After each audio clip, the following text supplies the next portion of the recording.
siya, di ba? True. Tapos napunta rin yung ano niya, yung career niya sa public service.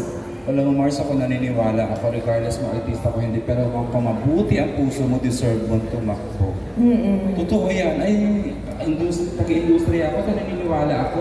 Di ba sabi ko, ang buti rin ang puso niya. Yes, oo. Ate, kakatuwa lang. Okay. Yeah, kaya nga, sobrang grateful ako sa mga nagpunta talaga dito. Alam nyo yan. Love ko kayo. Mel, thank you for mounting this, for organizing. Lolokohin ko nga si Mel eh. May nakalimutan siyang invite. Oh, si Tito Leo. Padala na lang dahil. Si Laika Bu. Oo. Sayang hindi niya naabutan to. Journey ko na to. Grabe yung tulong na ginawa mo kay Leo for the last 3 decades, man. Andun siya sa Loyola. Oo, pinigay mo na yung isang slot ng na you own na Yes,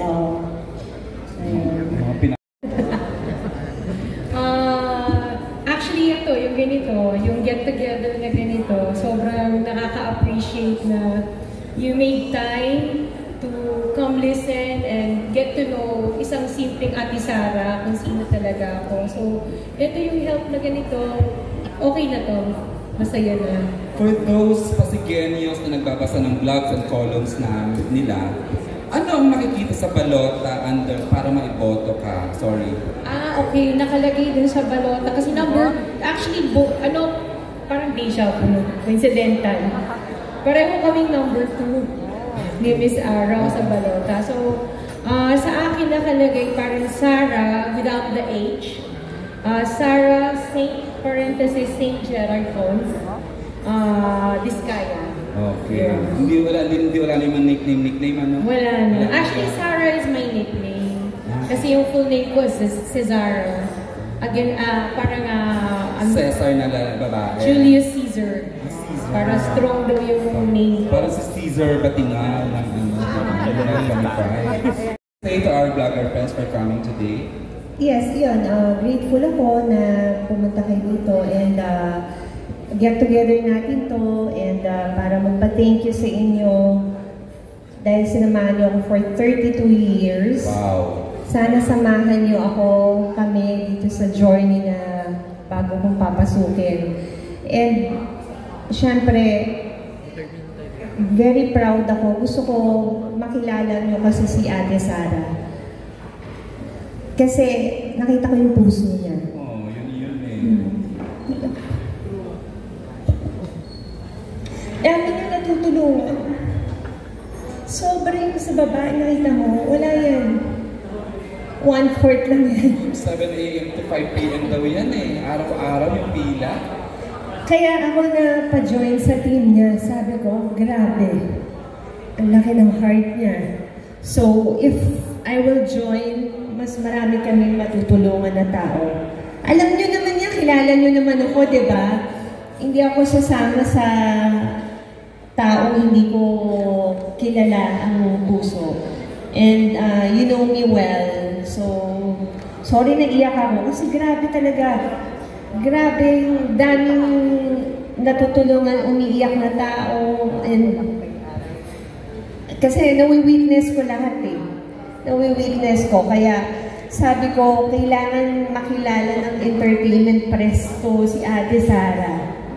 Isang kakaibang babae, diba? Kakaibang tao. Minsan kasi the more na yung mga simpleng tao lang, yung mga simpleng tao, hindi na i-expose yung ginagawang kabutihan ng tao, diba? Parang very proud ako sa kanya. Kaya gusto ko siyang ipakilala sa inyo. Yun lang. Introducing her to us. Yeah, gusto ko siyang pakilala sa inyo.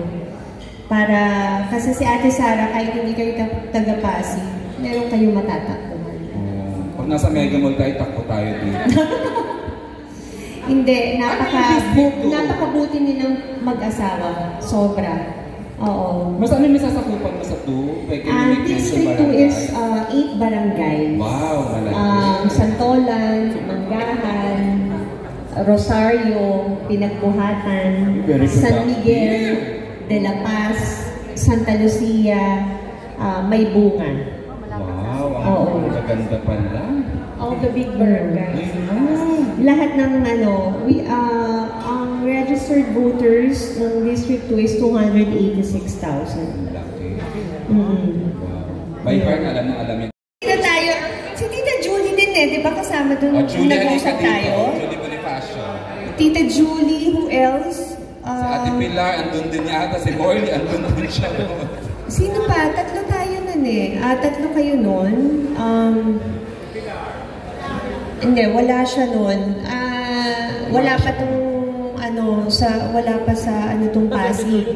Wala pa sa plano. Di ba, Tita Julie, naalala mo yung para sa media, yung gagawin ko for the media? Oo. Yes naman. At Tito Fernan. Si Tito Fernan, di ba sumal Miss F. Si Miss F. Ito yung kasi nga malapit nga ako sa inyo and because of what happened also to Tito Leo. Kasi Tito Leo, bukas, is my PR who handles me since I started from my showbiz industry. Talagang wala kaming iwanan. Ano po yun? PWD. PWD siya. So hanggang sa binawian na siya ng buhay. So, yan, hindi ko po siya pinabayaan. Alam nila lahat yan. So, sabi ko, habang nasa way, sabi ko, alam nyo, na ako sa mga kaibigan natin, dapat magtayo na tayo ng party list para sa mga press, di ba? Tita Aster. Hindi lang nag-push through kasi nga na-busy. So, siguro, Tita Aster, etong way na to, kahit counselor ako,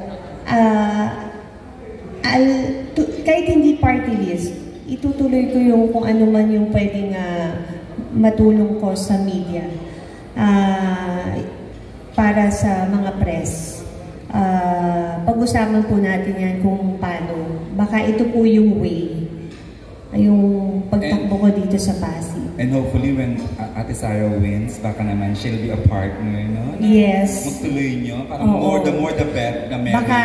Baka ito yung path. Kasi naniniwala ako dun pag may goal ka, pag may gusto ka, at nandito sa heart mo siya, meron siyang ibang way. Hindi man ito party list, pero idadaan ka muna sa ibang destiny. And then somehow, dun pa rin ang ending nun, ang uwi nun, yung intention mo, yung goal mo to help the people and yung yung pinlano natin nun, matutuloy pa rin. Umiba lang ng direction.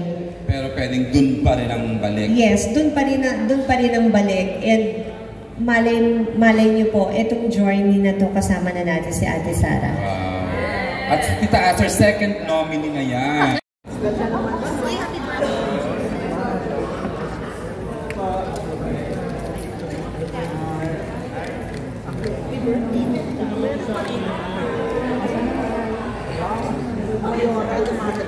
Siyempre sa